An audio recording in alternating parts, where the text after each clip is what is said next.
Good morning, everyone. Welcome to our wonderful breakfast in the park, this time in this amazing building. Um, we're going to get started.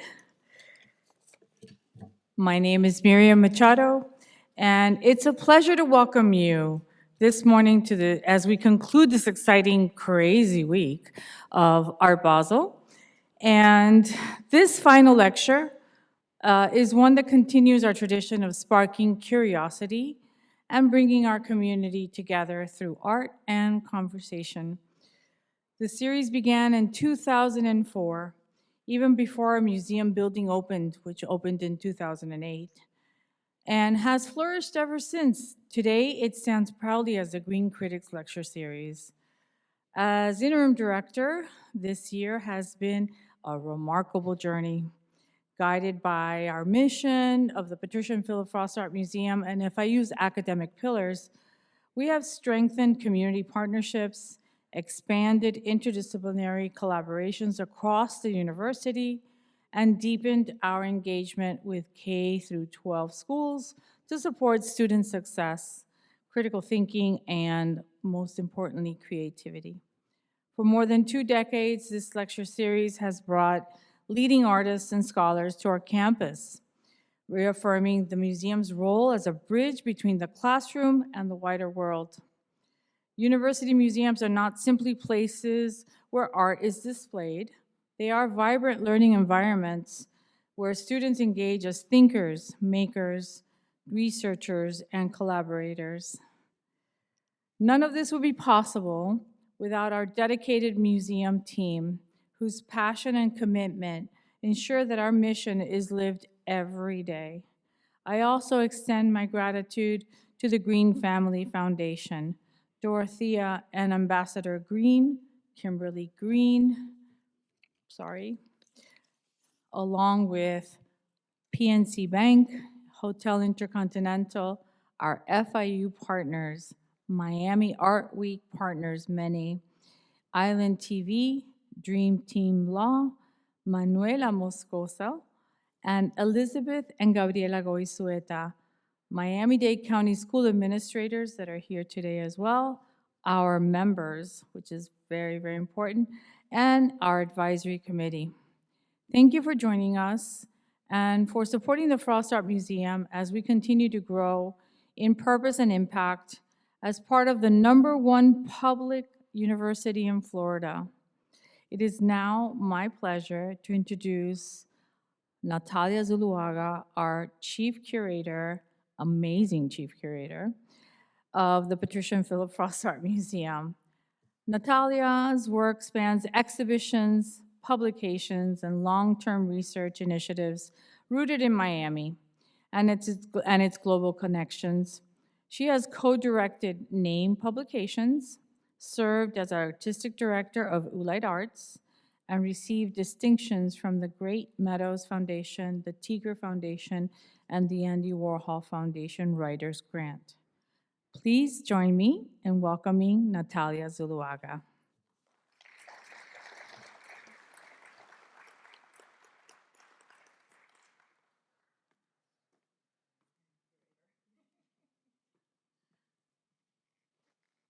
Morning. Can you all, yes, you can hear me. Good morning. Thank you for joining us, and thank you, Miriam, for that warm introduction. I know many of you have had a long week and may even feel a little bit oversaturated by art, but today's talk promises to offer really an inspiring and a refreshing perspective on curatorial practice and what we call artistic research. Before I introduce Manuela, I also want to take a moment to thank the Green Family Foundation for their continued support of all of our programs, but to also thank our members. If you don't know, membership supports all of our programs here at the museum, and without our members, our exhibitions and our public programs wouldn't be possible. So if you aren't already a member, inquire as to how to do it, and if you're a student at the university, it's actually free for you, so the museum is actually your place to engage with. I also want to thank my incredible colleagues at the museum who make this event and make everything else possible, so thank you for all of the hard work leading up to this. After this presentation, I hope you'll join us back at the museum for some light bites and beverages and a special tour of the exhibition, Agustin Fernandez, The Alluring Power of Ambiguity, with that exhibition's curator, Elizabeth Goizueta. That'll take place at noon. So the Frost Art Museum is a unique place. Being situated on a university campus here in Sweetwater means the communities we serve are wide-ranging. For many of our visitors, especially students, Frost Art is their first encounter with a museum. This means we often meet people at very different levels of familiarity with what museums do and what the potential of art can be to reveal things about ourselves, about our histories, and the world we inhabit. And many of my tours with first-year students, we talk about what a curator does or what curatorial practice can be, and I try to emphasize that there is no one single model. Curators arrive at this work through different paths, shaped by historical frameworks, but also by the needs and realities of the artistic communities that we live in and we engage with. Yes, when you think about curators, when you think about curatorial practice, it does involve making exhibitions, building scholarship around art and artists, and caring for objects. But it is equally a practice of caring for and being part of artistic communities. Those are artists, galleries, visitors, communities, and beyond. Witnessing the many ways this work can unfold continuously informs and inspires me in my own practice. It's with this in mind that I invited today's speaker, Manuela Moscoso, to join us. I first heard her speak a few years ago, and I was really struck by the way in which she described her relationship with artists, the way her curatorial work, exhibition making, co-evolved through lasting friendships and collaborations that she built. More recently, Manuela has been leading CARA, the Center for Art, Research, and Alliances in New York, where she's developing new institutional models grounded in research and collaboration. Collaboration among artists, of course, but also among institutions. At the core of CARA's program is a commitment to advancing artistic and intellectual exchange, a name that really resonates here with our own goals of exhibition, collection, and education programming at the Frost Art Museum. In addition to her work at CARA, Manuela is the curator of the Segunda Bienal das Amazonias in Belém, Brazil, which opened this past fall. She previously served as senior curator at the Tamayo Museum in Mexico City and was the curator of the 2021 Liverpool biennial titled The Stomach and the Port. She also co-founded Sarigüeya Contemporáneo in Quito and Rivet, an editorial initiative devoted to research-based cultural discourse. Manuela's work is about shaping the kinds of institutions and spaces that support art. She connects ideas from art, research, and communities to imagine better ways for artists to make and share their work. She works toward forms of practice that sustain exchange and accountability across contexts, expanding who participates in the art world and how. Her talk will explore curatorial practice as a way of working with living conditions, the histories, and the forms of knowledge that shape the production across the Americas and what we consider the global majority. When we visit museums, we usually encounter a kind of finished product, like a book. By the time we hold it, the research, the printing, all of it has gone done. But what I appreciate about what Manuela's proposition is in her own practice is her invitation to think about curating not simply as organizing exhibitions, but as creating the conditions, creating the situations in which these artistic practices can unfold, both through care, with imagination, and responsiveness. It's a method grounded in research, listening, and relation, attentive to the social, political, and the environmental realities that artists and us as human beings inhabit on a daily basis. So, with all of this in mind, I want to warmly thank Manuela for being here and for so generously sharing her experience and her practice with us. After her talk, I'll open the floor to questions, and hopefully all of us can engage in really meaningful conversations together. So please join me in welcoming Manuela Moscoso.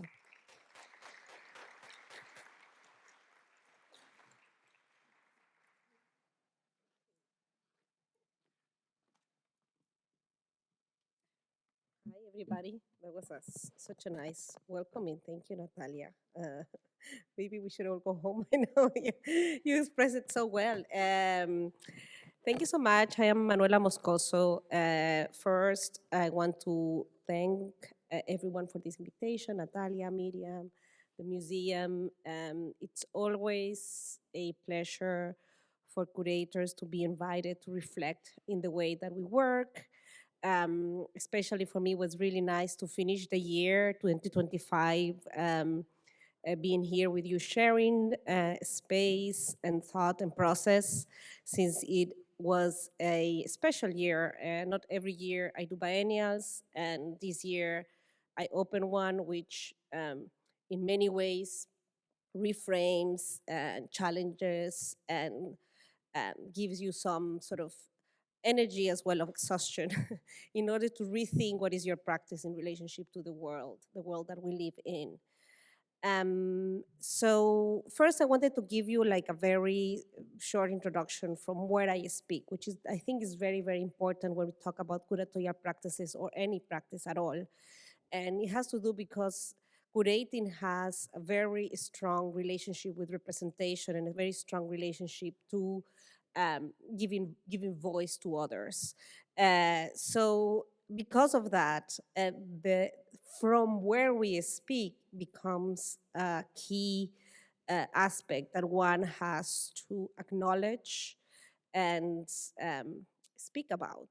So my experience comes from art making. I studied fine art many years ago in the 90s, and my career went from really thinking that I was actually was going to become a painter that wasn't, didn't last for so long, but from there to produce spaces, to work with artist friends, to eventually grow into a career of curating. And I think my practice as curator is still very influenced from my education as an artist in a way that I am indisciplined for two reasons. One, because I come from a practice that is about experimentation. It's essential that you experiment as an artist and you questions categories, you questions boundaries and frontiers. And also from where I come from. I come from Ecuador, Quito, Ecuador. I grew up there, and it is a place for the people who have not been there. It's a place that when I grew up, especially, there were really very few or none institutions that I would visit. So my relationship with art was, we don't have even like a proper art world, so to speak, like a gallery system. And the museum just, the Ministry of Culture in Ecuador just announced that they will have a space for a museum, a national museum that is going to be permanent. So institutions for me and for many of us who live in the global south are spaces that are not stable as such. We don't consider them stable. So in a way, these two sort of upbringings influence the way that I think. The other very important aspect of me is that I am a woman. The way that I walk around the world. This is a woman.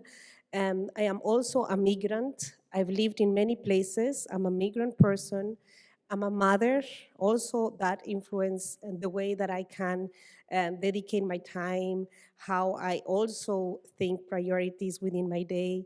And all of those things make me a curator. And I would say that I consider myself a curator in the most expanded way, which I think is the most beautiful thing about our practice. That curating can, as Natalia said, come from many different perspectives and many different sort of endpoints. Like an art historian will be very different from where I will, put my energy on as a curator. And the difference is the beauty. If we all look alike, we will have a very boring art world. So, like it's anything, like in the world, what we need to maintain is diversity. Like what we have to maintain is, what we have to fight against is monoculture. That's what basically is what we tried to do. I try to do as a curator. So I start with a picture by Augusto Martinez, and this is to just explain you what is my landscape. I am from the mountains, and this is a picture from 1904, and is a photographer who almost no one in Ecuador knows. He was a companion of many, important European photographers that would research into Ecuador. And they were companions, but they were never considered knowledge makers or contributing to the knowledge making of the time. And this is a very important aspect of my work. It's like how we expand this idea of who contributes to idea of like, knowledge, but who contributes to ideas of what is intellectual or not, who contributes to ideas of what art could be or not, and beyond. So I think what I'm trying to say is that in my case, the way that I see curating is very much in relationship to the conditions where we live and how we walk around the world. And the questions that I make in a very important, in important aspects is instead of thinking that we as curators propose ideas, themes, or frameworks from where to research, I want to do the opposite. I want to really attend to the conditions, histories, acknowledges, and ways of experience that people have in the world in order to create the frameworks where exhibitions or assemblies happen. So it's just a different methodology. Instead of saying like, I want to talk about, I don't know, sound, is like how sound manifests in different artists, and that will give me the framework of my study. So it's a little bit different, but creates a totally different methodology of working. And this is because I am interested in, since I work in the Liverpool Biennial in 2021, I started to be very conscious about how we understand what a body is. And this is because two reasons. One, in the one hand, in an ecological sort of perspective, we are more and more aware of our connections and like how, my life depends in the others, There is no such thing as me as a human and the world as something else. And another thing that it was very, very important for me was to think how the way that the Western education and the Occidental way of thinking that has based all of our knowledges are very much based in an idea of the body in one place and the world in another one. It's very dual, like the mind and the soul, the body and the inside and the outside, nature and culture is very dual. And if you come from places that are not, coming from that train of thought, Latin America, global majority, global South, there is other forms of thinking this relationship, that this is stable, this idea of duality. And that was very, very important for me to think, especially in the Liverpool Biennial. So with that, and this is like now goes beyond the art world and goes to the scientific world, is like how the things that, how I learn from the world is not only through the mind, but now we know, for instance, that we learn the world through the stomach.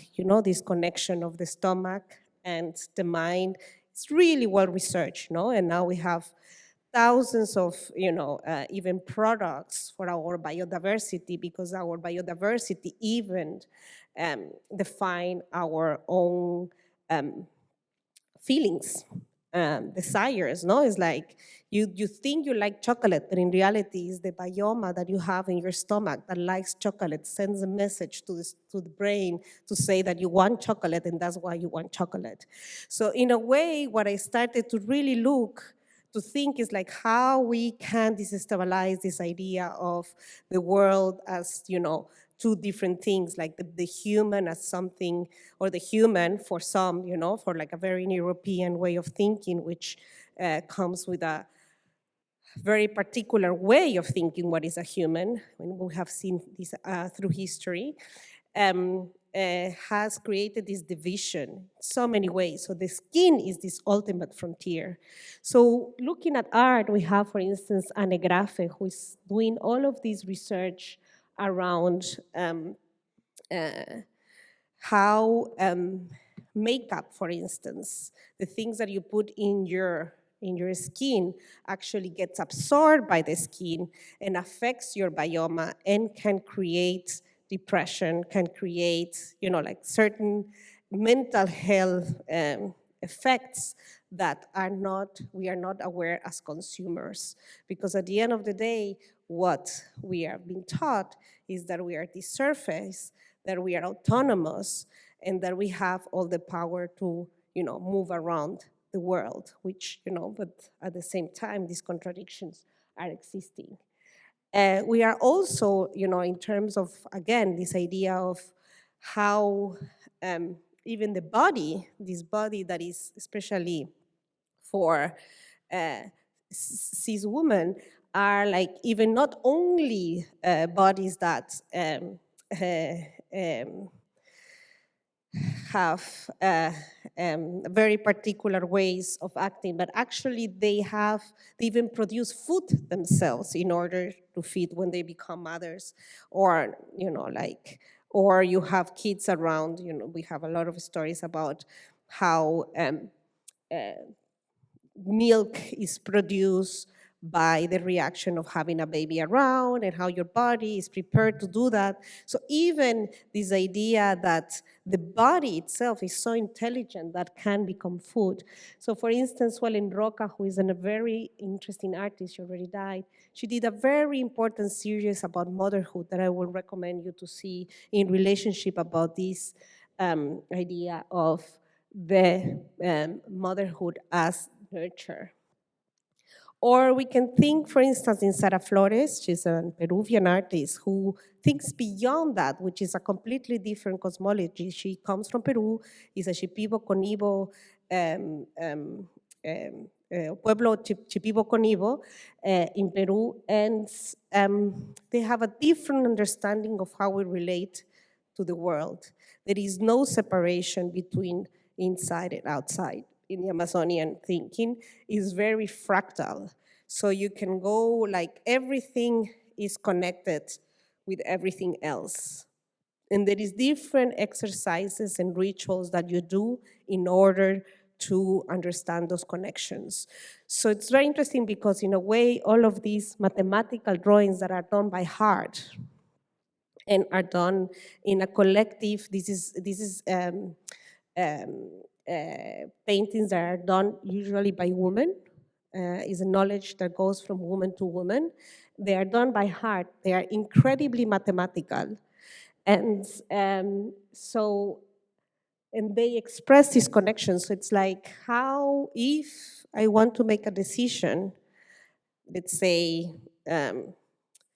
let's say a decision of fishing. I'm just making a bad example, just to let you know. I have to understand the consequences of my fishing in that particular place. So you in these connections, what you do is you open your relationships as subjects with everything that is around, because those things, those ways that you move around the world will have effects that affect you back. If I fish too much, I will have ended up without fish. It's like a bad example, but I'm just trying to express how a cosmology in the Amazonian is really very much about thinking the relationships and the interdependencies that you have in order to make decisions of the moment. And I think this is something that in the Western world have been forgotten pretty extensively.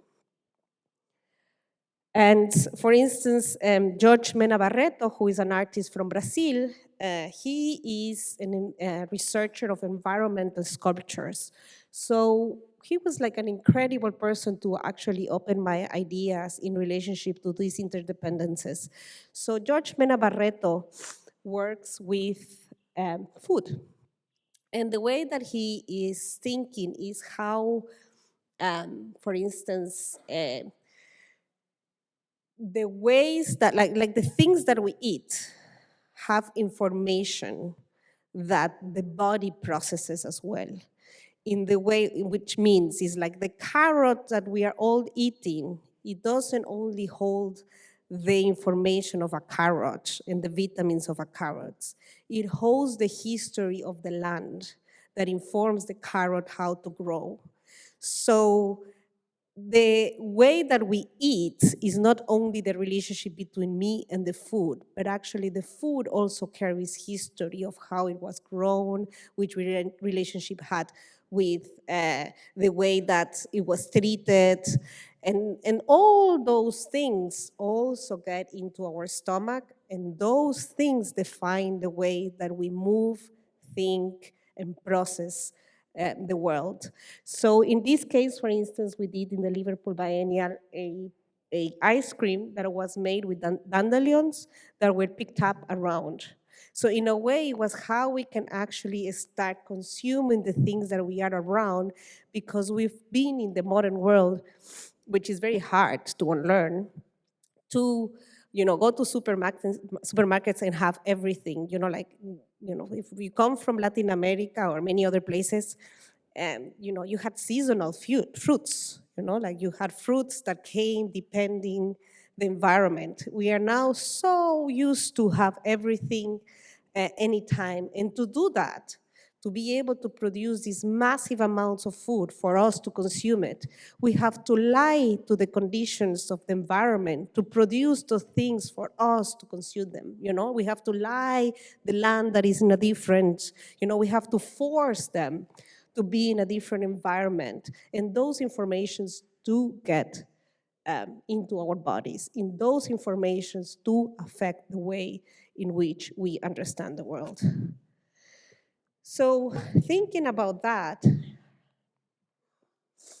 what happens if we think about curating not only about these things that I am, like this master curator who chooses, but actually is a curator who is involved in the process and also affects the way in which we exhibit things.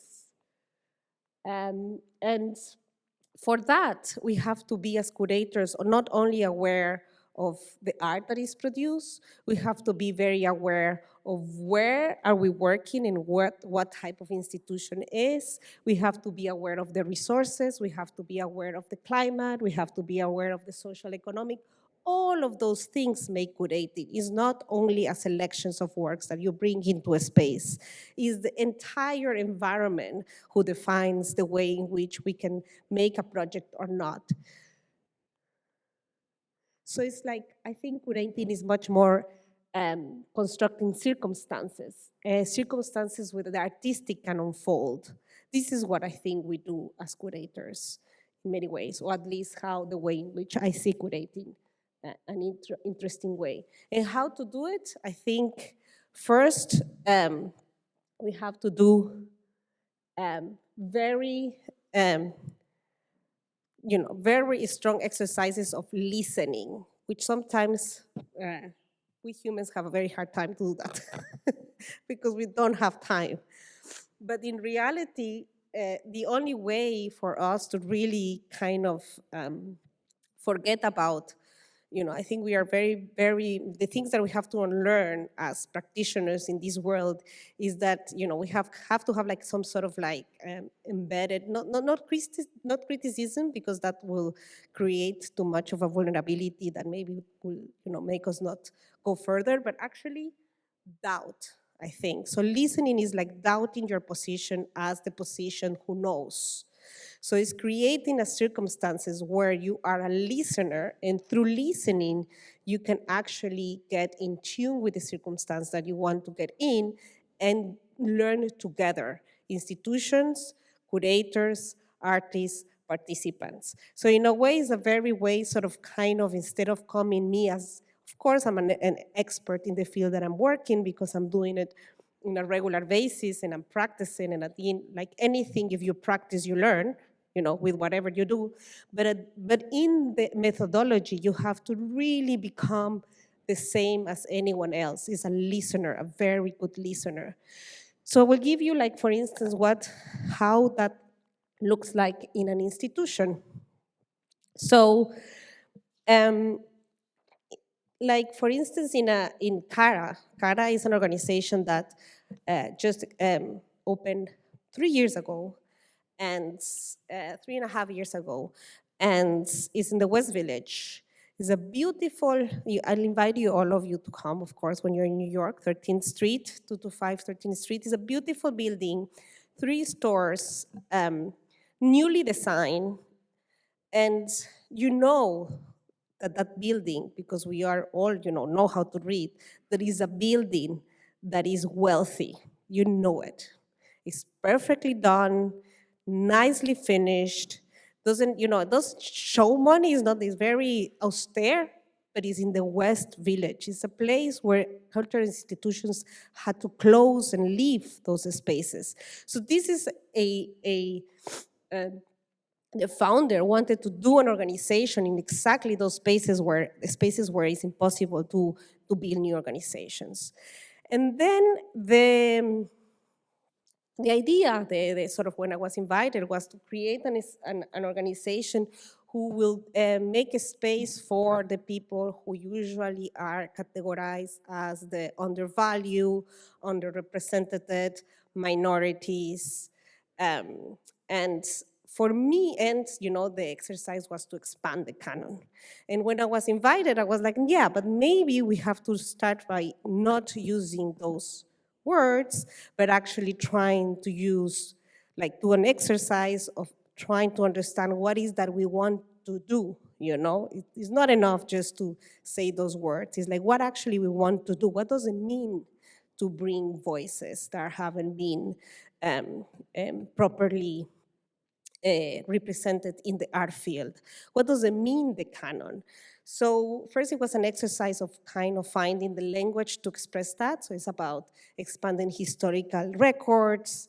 It's about bringing the abundant art world that already exists. It's not only about expanding the canon. We are not a portal that we are legitimizing sort of the art world that comes into CARA in order to get into the market, into the museums. No, we want to do is to expand the canons. We want to have the possibility of many different art worlds and not only one. So it was first an exercise of that, and the second exercise was like, okay, so we have this beautiful building. So how do we open a building like that?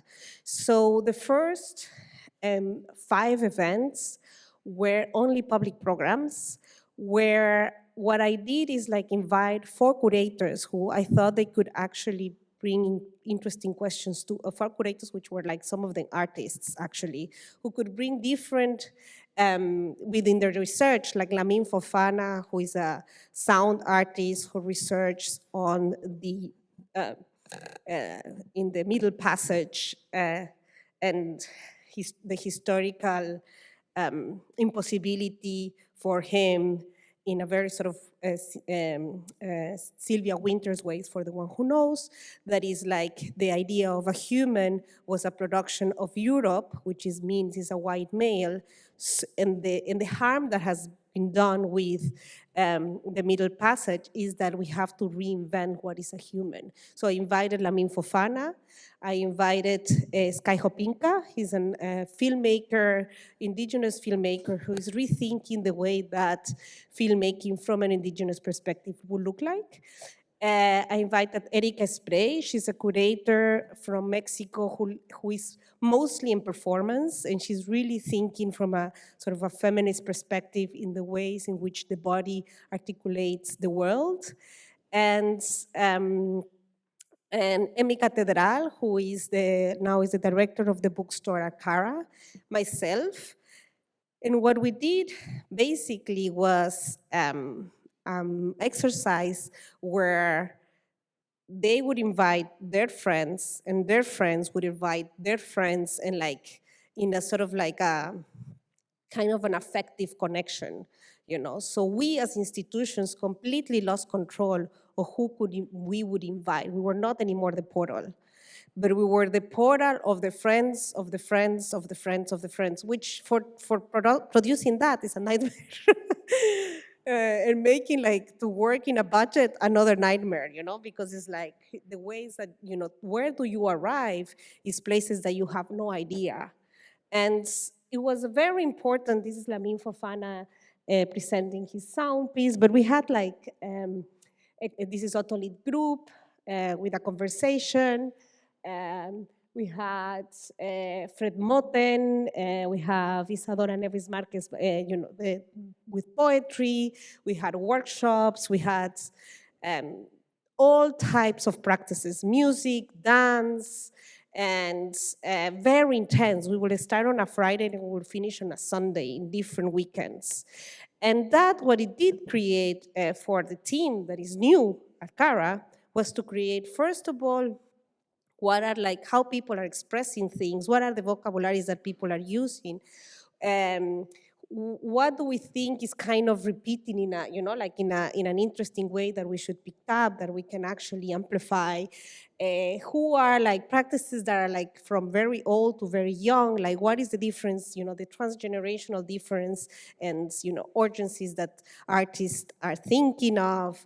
We learn, we created like a lot of friendships as well. It was a very important sort of, we had music, it was incredibly emotional as well. And from there, we started to think, okay, so what CARA can do as an institution? So CARA has now a guiding question, which the question is, how can we dream not only about ourselves? And comes from readings that I've done, especially in the Amazonian kind of scholars. Comes especially reading David Kopenawa, a Yanomami thinker. But with that sort of practice, instead of creating like an organization who will only think in who is good enough, quote unquote, to bring them into CARA in order to expand the canon, what we really want to do is to create context. Why, like who are the not only the artists that are interesting to think with, but also what are the networks? What is the intellectual background? What connections can we make? Which connections were already existing that need to be amplified? So it was very much about thinking what is there and how we can contribute to the existing network and not coming as this kind of person who knows and decide what is best for the context. This is a way of listening. A more sort of traditional way of listening, but it does work as well, is at the biennial of the Amazonian. I had the Amazonian biennial was Panamazonia, which for people who doesn't know, the Panamazonian countries are Venezuela, Guyana, Guyana Francesa, Suriname, Brazil, Ecuador, Peru, Bolivia, Colombia. Those are like what is called Panamazonia, which I think is like, it would be nice to hear like this term more often, because what it happens is that there is different conditions because of the, like the history of extraction since rubber to now petroleum, minery, and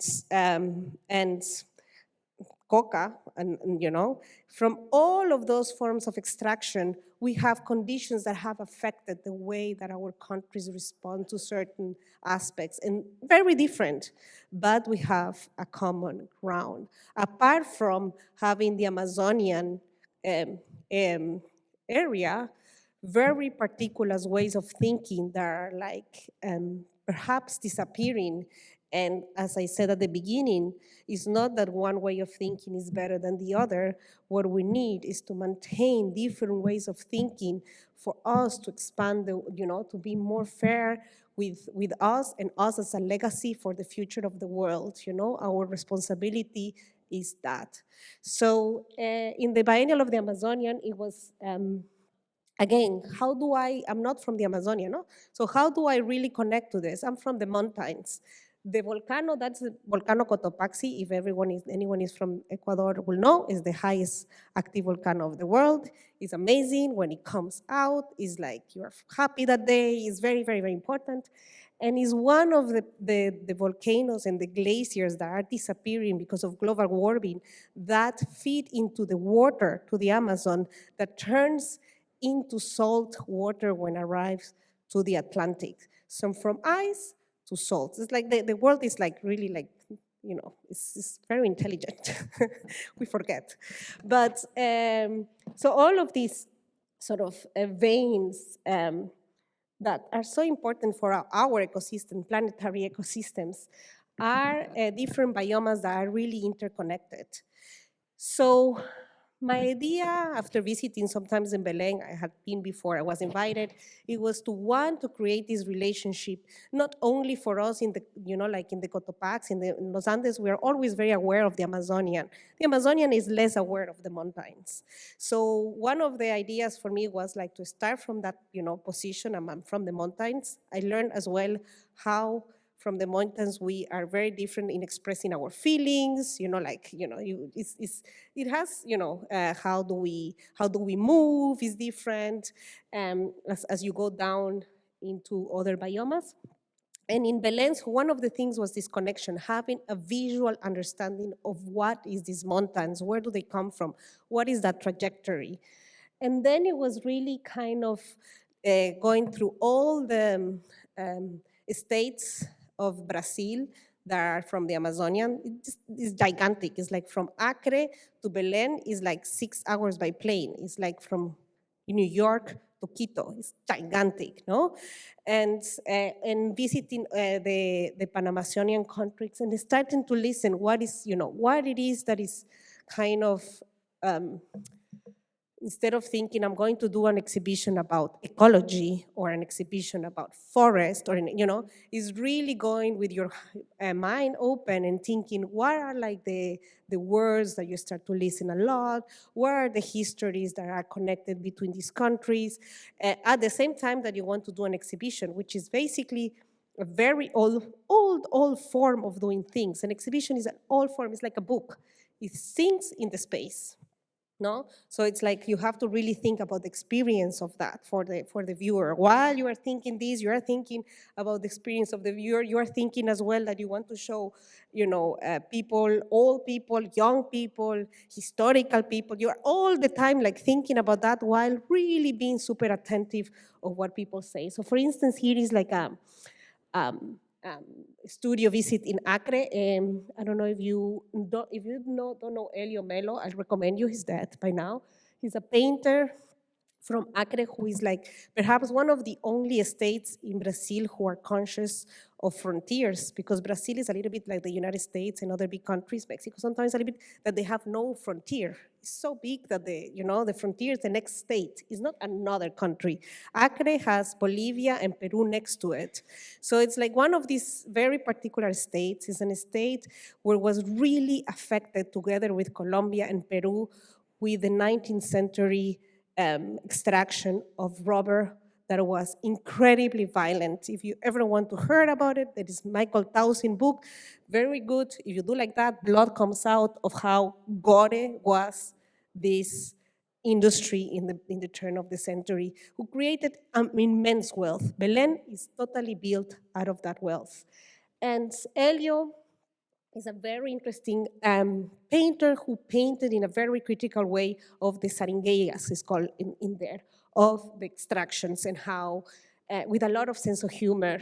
And Wellington Santana is a generation in their 40s and is still thinking of the aftermath of that in the days of today. You go, we I went to Manaus, for instance, and then it's like to creating, because traveling to the Amazon is very, very different. So it's like the efforts to bring people as well to certain places and listen what it is that people are interested in, being open of what you think art it can be and not be. You have to completely erase that, because the conditions, like how people make things has to do with where they live, how they think. So you cannot come with your ideas of what an art should look like or not. This is, for instance, in Cusco.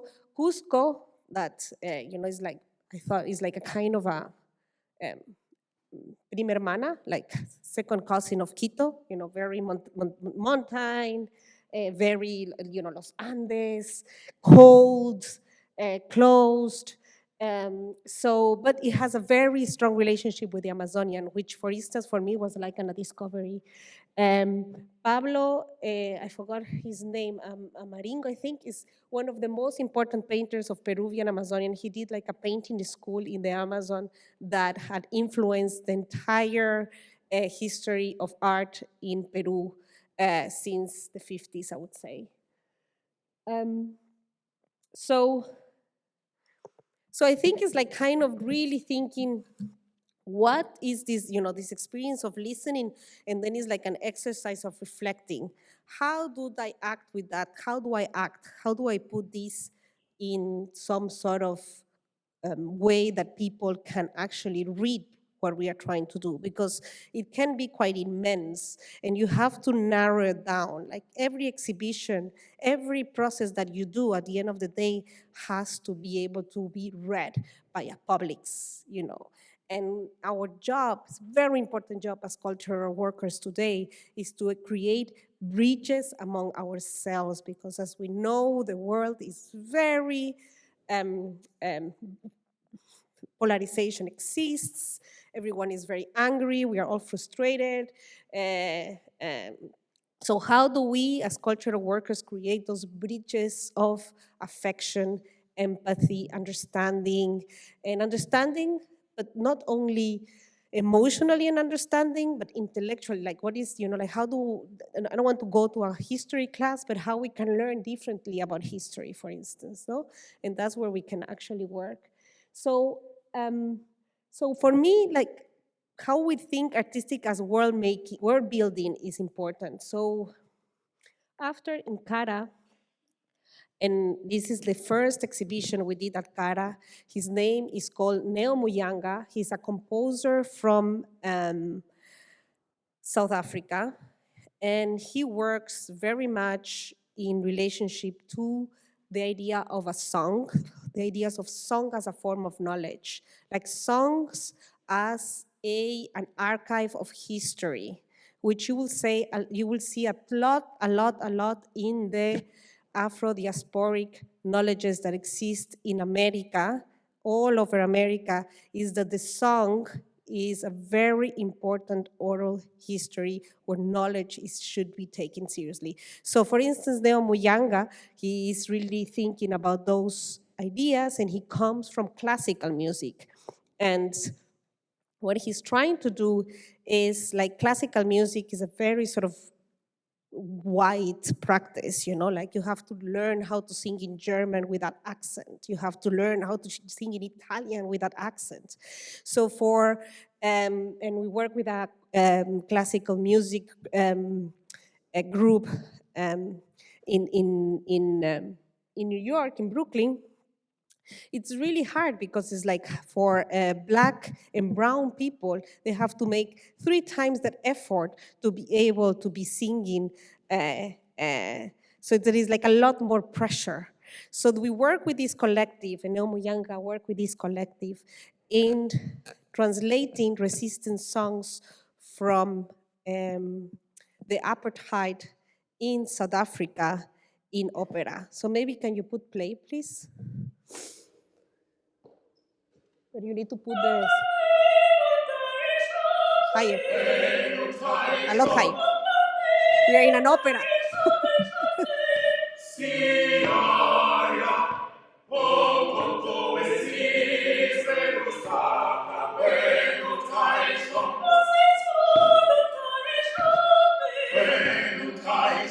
Can it be higher?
Thank you. So here is like the exercise. It was a very interesting exercise with the group because it was actually learning how to sing in Zulu. And it was really connecting to their African, it was like trying, for Neo was important to sing, it was, there is no perfect Zulu, there is no perfect accent, and connect with those African diasporic roots for the group was very, very important. This is the first exhibition at CARA, and we did this opera in a regular basis. So for me, if you're, like thinking, what do I do in CARA, is to create layers. Like I really do believe I'm doing this in a very sort of kind of like, is in a beautiful building that I said. And every time, like these songs, resistance songs at CARA, they're still singing today. I really think about those, things don't begin and end as we see them. Things resonate across time. So together with Neo Muyanga, who is this composer, which also I did it because, sound, everyone likes sound, but it's very hard to be grabbed by the market. So the first exhibition was also like a kind of a statement that what I was interested in CARA, we were interested in CARA, it was to serve the artist and not necessarily the market. And then together with that exhibition, we published our first book at CARA, we published book as well. And we published Last Day in Legos by Marilyn Nance. She's a photographer, a Brooklyn photographer. She's in her 70s, and this is her first book ever. And she was part and the most important photographer of Festac 77. For the people who don't know who is Festac 77, Festac 77 was a very important moment in the Pan-African history and the anti-colonial transnational movement, where musicians, thinkers, poets, writers all went to Lagos in the moment of a dictatorship to stay for a month there to share their understandings. Marilyn Nance was 23 years old at the time, and she took like the most amazing photographs of the whole event. She stayed there, she paid herself, she stayed there. If you see all her photographs, it's everyone that you wish to have in a room, they were there. For instance, like that's like, for instance, that photo up there is Miriam Makeba.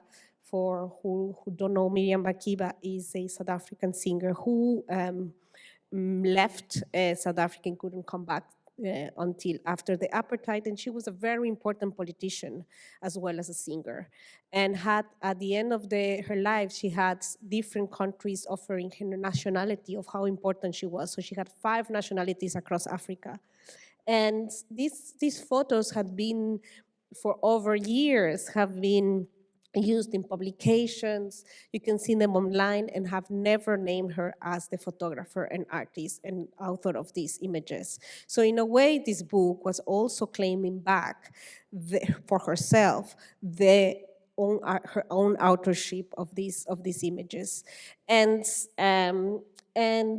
as well as, creating her first book ever for a person who is an incredibly important artist and photographer in the US. So again, so let's so how do, again, these ideas of research go in a space? So later on, we have the song, we have Festival 77, and then 2 years later,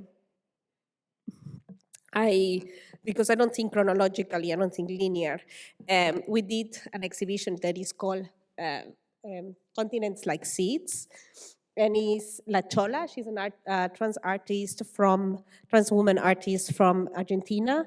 El Niño del Elche y Pedro G. Romero, they are from Spain. El Niño del Elche is a very famous flamenco singer, actually. Very good. It's like, done collaborations with Rosalia. It's like big flamenco singer. And El Niño de Leche, Pedro G. Romero have been doing work but especially Pedro, around flamenco. And not flamenco only as a song, but as a medium, and how the history of flamenco sort of reflects in the way of which Europe became Europe, because we understand, for instance, Spain as Europe, and at some point it wasn't. And it was a very conscious decision how to include Europe, Spain into Europe by the king at the time. And when flamenco was started, like the music, pre-flamenco was starting to be played in popular places, there was a law that decided that actually Spain wanted to become more European, and they forbid that type of music, and you could only play Italian music at the time because that was European. So in a way, it's kind of how Europe, has been also in a transformation that we should also know about. And what happened with flamenco is that type of music became the music that was listening in the bars where people like the most sort of out of the society people will be, like prostitutes and drunks and people who were criminals. Outside the cities where that music started to be very well known, and then especially in Sevilla. And he has that sort of study. And then you have here in these boxes, which you have songs there, these flamenco mantos de flamenco, manillas. That, of course, is the most Spanish thing. Flamenco now, like after in the 80s became the most Spanish thing is flamenco and dressed as flamenco. But actually, these mantos are come from a very different history. These mantos have much to do with China than actually with Spain. And this is because the colonization of Spain into the Philippines had a very important trade that is called Manila Galleon, that it happened between the 1500s to the 1800s. So a lot of what we think of folklore in Mexico and in Latin America was highly influenced by this trade that will come to Veracruz and then will leave to Europe, come to Acapulco and then will leave to Veracruz. So all these, ways of makings and things will, come back and forwards through the Americas. So my interest was as well thinking like the connections between Asia and Europe that we have forgotten. Asia and the Americas. I'm interested in the Americas, no? So how has been this influence pre what we learn of today, that everything that we do is from China, but that actually these flamencos, and that you make sense, because actually if anyone has been in Sevilla, it's the driest place on earth, and all the flamenco has this kind of flowers that if you think about it, they're much more has to do with the Chinese import of silk into Philippines, back and forward from Spain.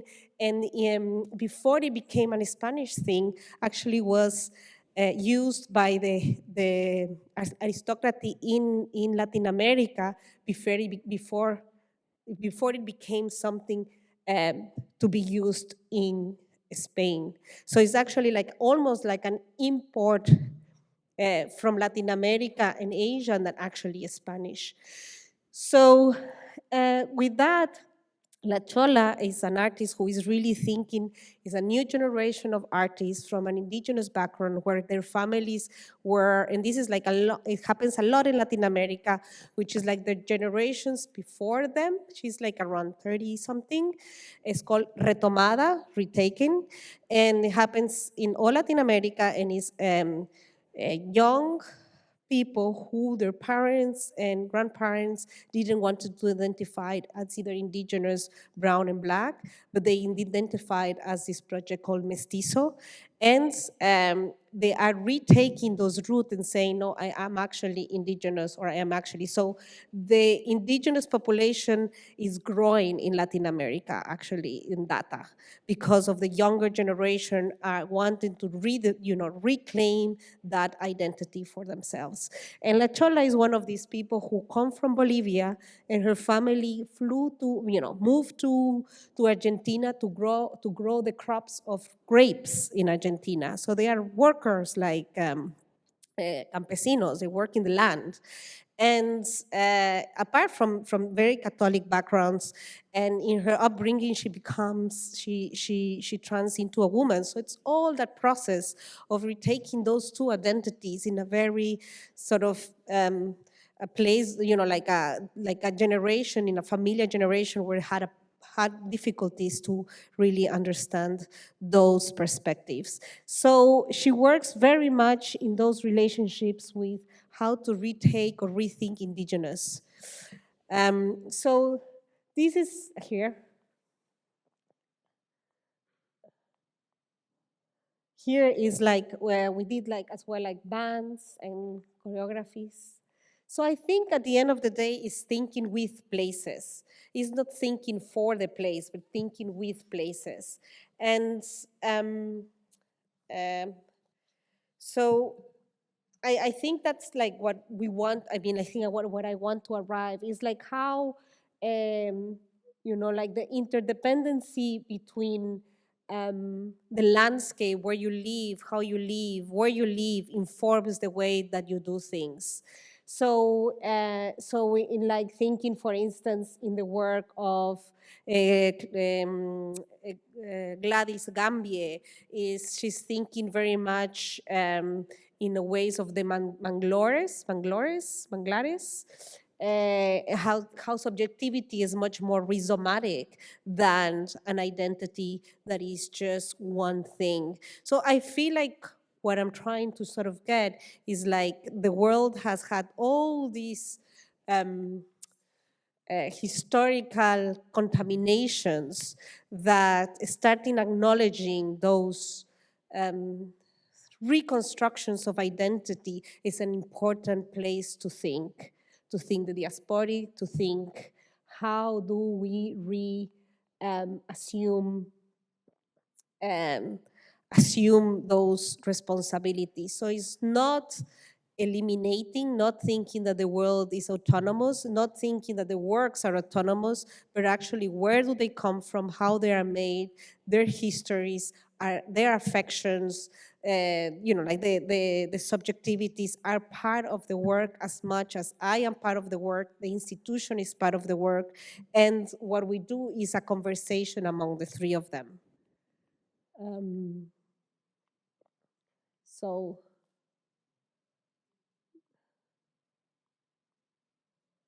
I think this is the exercise is like how we connect to things without homogenizing, which is a very difficult because exhibitions are, or there is like a format of exhibitions that tries to create clean walls and clean relationships, but how to do it without homogenizing, how to hold all these difficulties and complexity across places, across institutions, across situations, without thematizing, without coming and saying the theme is identity. No, identity is a complex that has complexity that has to do with environment, has to do with history, has to do in the ways that when are we speaking about that, what are the conditions where that the the practices have grown, and how we as an institution create those spaces that those things can live in those complexities without simplifying,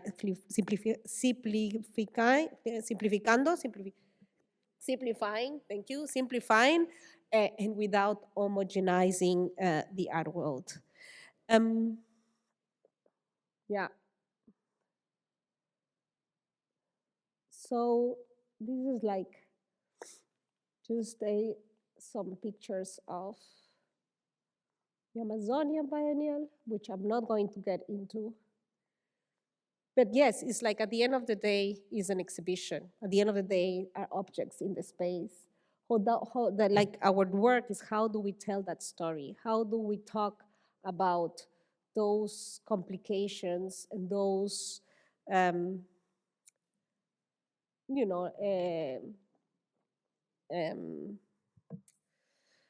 specificities of each place and each practice. I think this is what it is, our own sort of responsibility as curators. How, as an institutions, when it's not only about my voice, but it's a collective voice, how do we do it as an institutions? How do we engage with territories that are not our own? How do we create breaches? How do we not speak for others, but let the others speak? How to maintain opacity, meaning that how to maintain sometimes not literacy, like you don't have to, sometimes not understanding, it's okay, totally, you don't have to totally understand. That's also important. How to create transnational alliances without reproducing extractive dynamics is also very important, because there is places like, especially coming from um, places from the north, how do we do these transnational alliances without being extractivist, without simplifying, without homogenizing?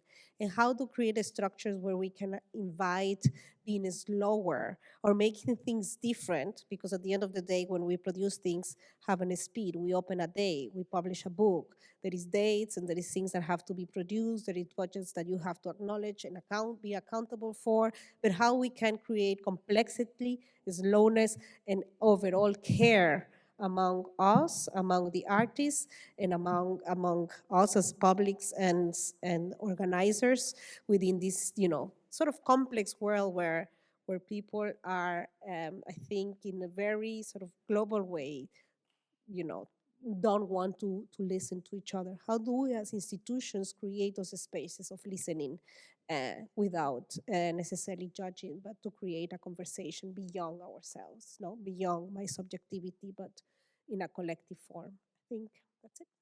Thank you so much.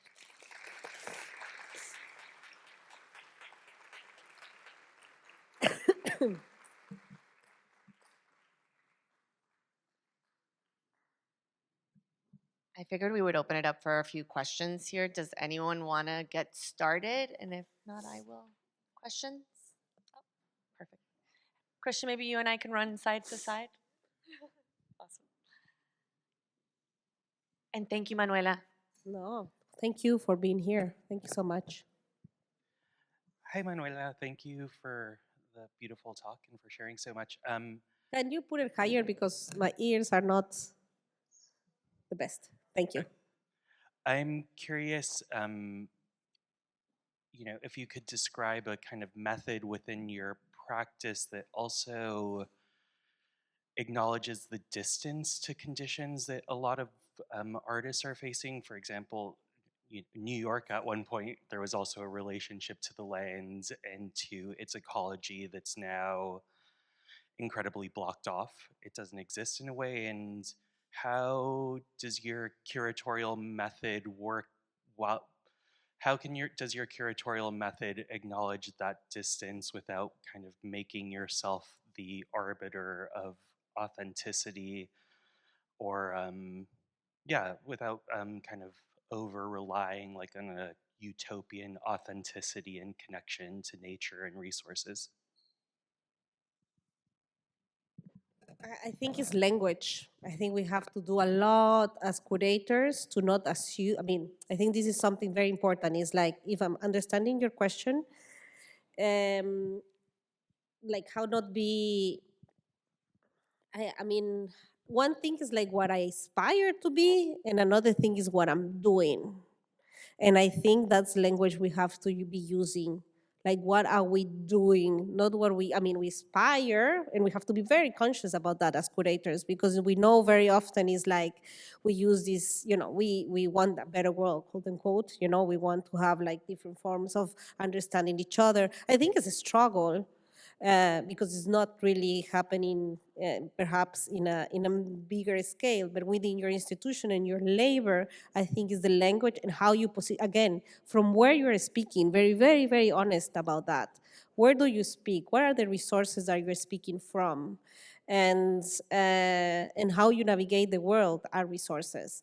So I think it's that and language. I think we have to really tune very well in which words are we using. Even for artists will be an exercise that, like, when we do with work, it's like, yes, I am, I don't know, questioning the duality, but yeah, like, how are you questioning? So we have to do a lot of work with language, I think, and words and um, and sort of giving that a very important space. It's not only the space of making an exhibition, it's the space of how we mediate that exhibition, I think. And as well, being honest as well of the complexities that you are maybe failing to as well. I don't think we have to be scared, that we are actually all embedded in a world that we are all kind of part of the problem, so to speak. So I think we have to be very conscious that we are not outside the problem. We are embedded and we support, certain dynamics that are not for the best in many, many ways in our personal lives, or, we are all can be so I think in this kind of, we are not outside the problem. We are part of the dynamic as well. We have to start like kind of talking about from cultural workers from there. It's like you might be against something, but in another position, you might be extracting of something else. So in a way, I think this idea that I think I'm against purity, basically.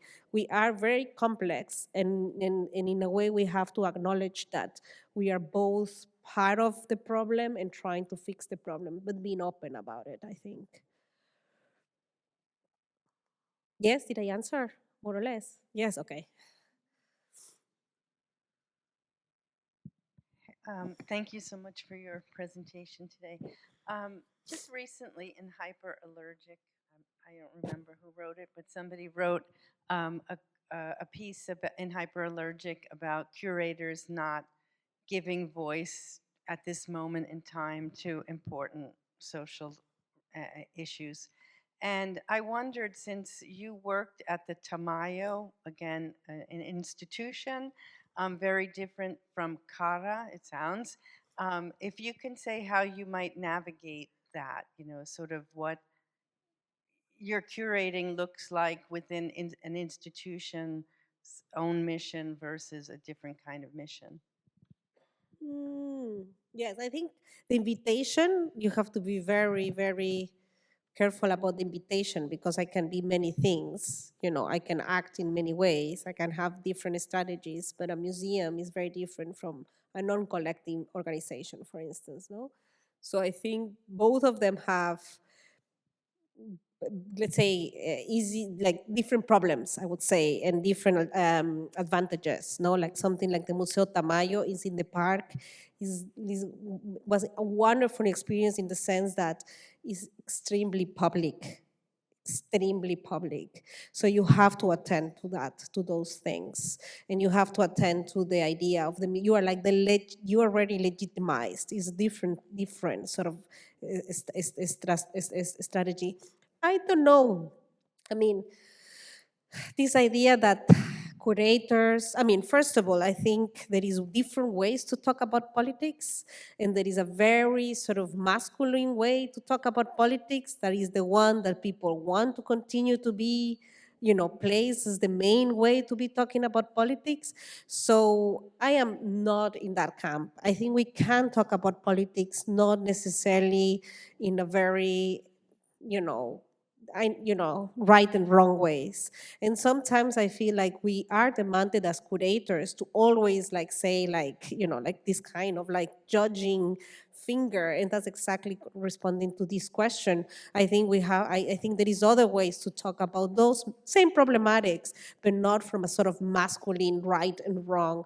I am, I think when I hear those things that curators are not doing this, I know so many curators that I know that are struggling within their own conditions to be able to actually, navigate the contradictions of their own institutions to say something that I feel is a little bit unfair with the entanglements that curators, artists, institutions, money, resources, you know, bring with one.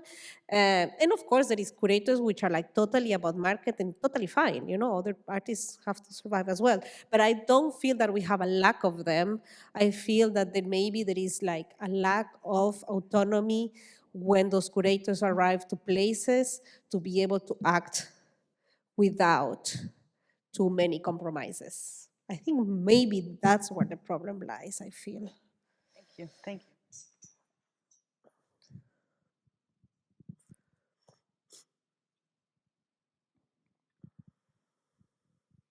Thank you so much, Manuela. I really enjoy your presentation. Speaking about South America, the contrast you made between the Amazonian and the Andes. These are like a flat land and a highland. And anything in Contrast. between. In any point of view you want to see it, that's a contrast. What other topics or contrasts by themselves can you extract from South America in order to make a way for it to be a topic upon as an artistic thread?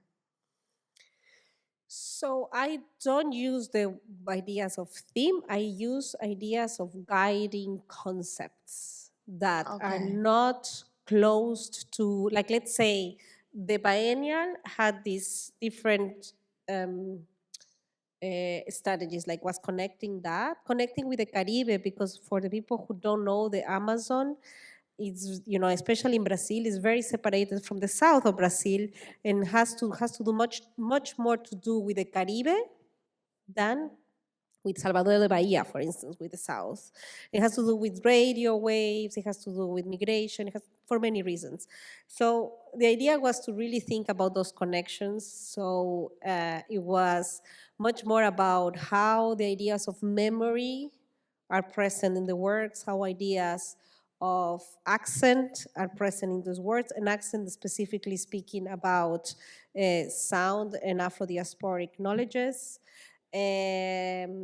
how and about dreams, which is a very important technology in the Amazonian country. So it's not so much, and in indigenous as well, but not so much as a theme. It's not the theme, is not the dream.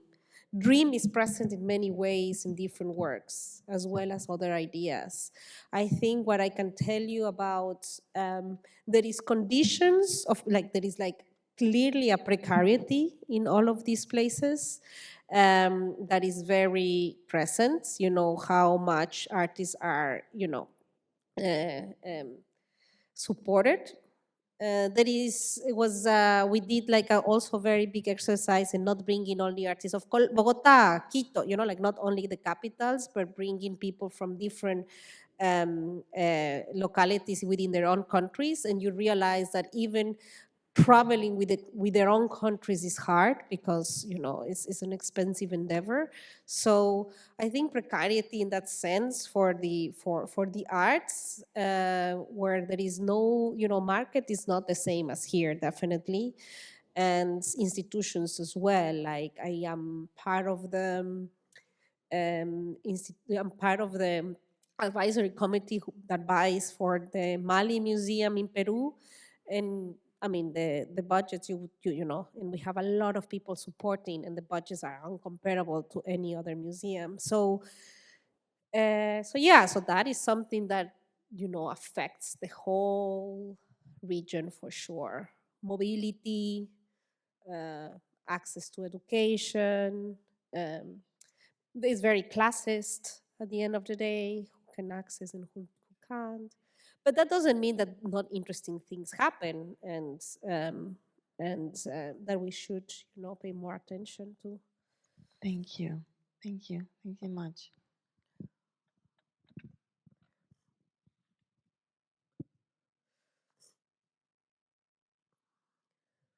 Hi, Manuela.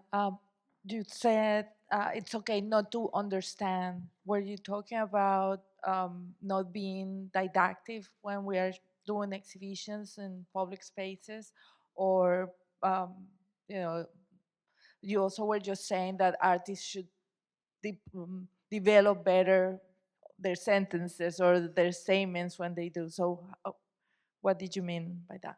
What I didn't understand, like about language. About it's okay not to understand. When you said that, you mean Opposite, like I think, for instance, there is like cultural understandings that I might not get it because I don't belong to that culture, and it's fine that I don't. It's nice if I know, but this idea of transparency that everything has to be completely there and explicit, and no, I think there is a word, there is many ways of accessing things, and our job is to create those links.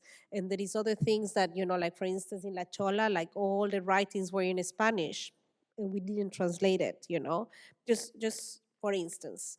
It's just that I think, and maybe you can, I mean, there is somebody who is really interesting thinking of ideas of opacity, and is Edward Glissant. If you have not heard of him, he's a very important thinker that speaks very much about that, and is in a very beautiful way, very easy to read. And um, and yeah, that is really thinking about how instead of thinking of a culture or monoculture, how to think, or a identity or a origin.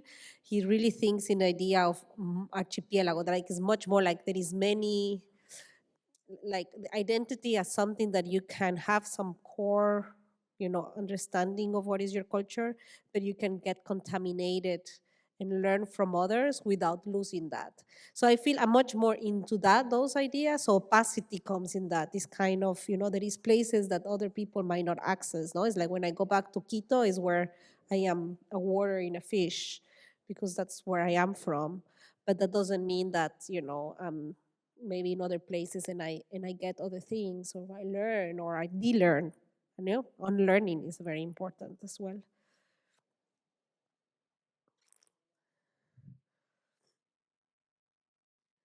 Manuela, thank you. And thank you, everybody. I'm sure people might have more questions, and I figured we could head back to the museum to grab beverages and food. For those of you who would not like to walk back, there are golf shuttles right outside waiting that can quickly zoom you over there. And that, well, Manuela, thank you so much. If you all Thank join me in you. thanking together.